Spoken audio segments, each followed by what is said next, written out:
જોશો કેટલી ભીડ છે. તમે અહીંયા ગમે ત્યારે આવો તમને એટલી ભીડ જોવા મળશે. જો અંદર જો ઉપર અંદર બતાવે. આપણે આવી ગયા છે ત્યારે આલુપુરી ખાવા, હું અને ઈશ્વરભાઈ. જહાંગીર પૂરા ગણેશને આલુપુરી. જહાંગીર પૂરા છે ને આની ફ્રેન્ચાઇઝી છે. આની ફ્રેન્ચાઇઝી બહુ બધી છે. એ લોકો બહુ ટેસ્ટ આનો એક નંબર છે. ભાઈ આપણા મિત્ર છે અને સાથે અમે નીકળી ગયા છીએ આજે કે મોજ કરવા જ આવી છે. Full enjoy. સવાર ફ્રેન્ડના ઘરે ગઈને એમના ડોગ્સ હતા એને અમે સાથે રમ્યા. મને થોડીક બીક લાગતી હતી પણ ટ્રસ્ટ નહીં, કૂતરાઓ જેટલા સમજદાર હતા એટલા માણસો પણ સમજદાર નથી હોતા. મારી 50 થી 60% બીક જતી રહી કૂતરાને રમાડીને.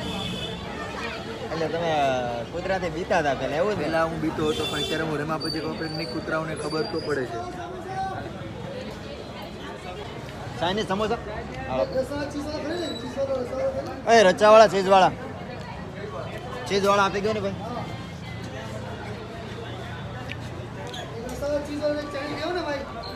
આપી ગયો ને હાલ છે.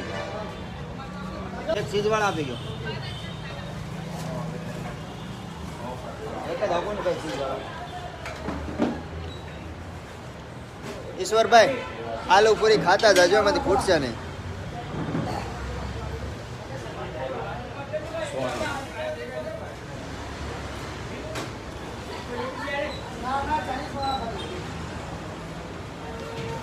ભાઈ પે હું કરીશું તમે રહેવા દો. આ તો વિઝિટ નાખવાની છે આપણે, બે કામ થઈ જશે. ઈશ્વરભાઈની ભાઈ 50% બીક જતી રહી છે ડોગને રમાડીને. કા ઈશ્વરભાઈ તમે રમાડીને ભૂખ તો લાગે એટલે પેલા નાસ્તો કરીએ છીએ.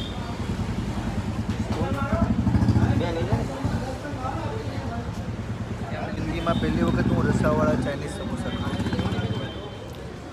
સમોસા તો લાટ ખાતા છે પણ રસાવાળા ચીઝ ચાઇનીઝ સમોસા પહેલી વાર છે. આજે મેં મારી જિંદગીમાં ઘણું ખરું પહેલી વખત કર્યું છે. કૂતરાને પણ પહેલી વખત રમાડીએ. પહેલી વખત સમોસા ખાધા. ખાઉં છું.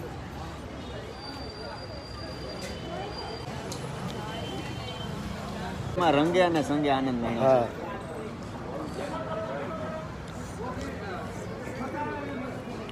બહુ જૂર કહેવત છે કે ખબર ના હતી જિંદગીને રંગત મળી જશે, તમારા સ્નેહ અને તેને સુવાળી સંગત મળી જશે. વાહ. ગમે એ જિંદગીમાં પહેલી વખતથી સ્ટાર્ટ થાય છે. હા, આ તો ન આવ્યો આત્મજ્ઞાની, બીજી ન વખત આવ્યો ગુમાની, પોતાની પીછાની. ભાઈ કુદરતે કોને કેવું ટેલેન્ટ આપ્યું છે એનું કોઈ નક્કી જ નથી હોતું એમ.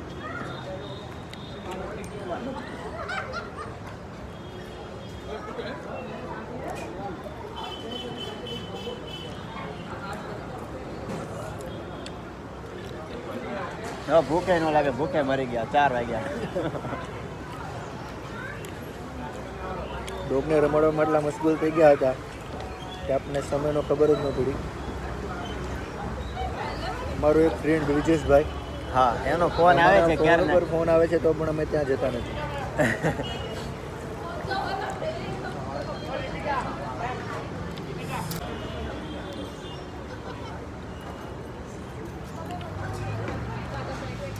અમારા બ્રિજેશભાઈને આવું હતું પણ અમે એને ન લાવ્યા.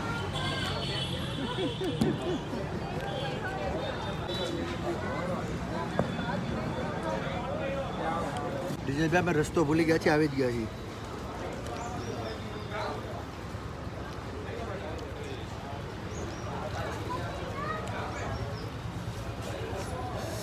રસી સમોસા વેસુમાં પ્રખ્યાત લાગે.